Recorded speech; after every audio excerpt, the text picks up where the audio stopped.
Imagine a massive luxury SUV weighing over 6,150 pounds, screaming up a giant custom ramp at 62 miles per hour. This isn't your average marketing stunt.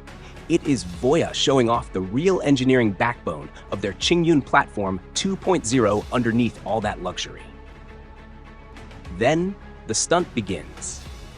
The car launches off the end, soaring through the air for a full 66 feet, which is more than 20 meters of hang time in just 0.72 seconds.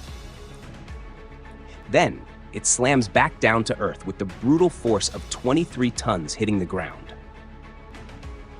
The suspension bottoms out completely, but the car keeps its shape, and the driver walks away fine. The secret here is the strong, integrated body structure and the way the chassis is tuned.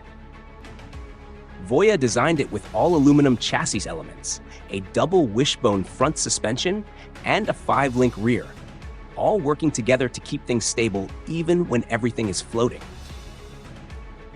The airbags did not even deploy in some shots, which speaks to how the main structure absorbed the hit without triggering them unnecessarily.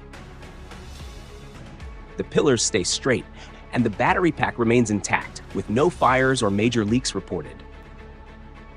One rear suspension component took a beating, but that is expected with that kind of force.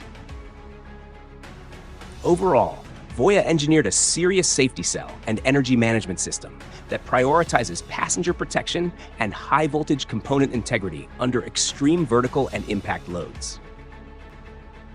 Backed by the massive state-owned automaker Dongfeng, Voyah is pushing the absolute boundaries of what a consumer vehicle can do.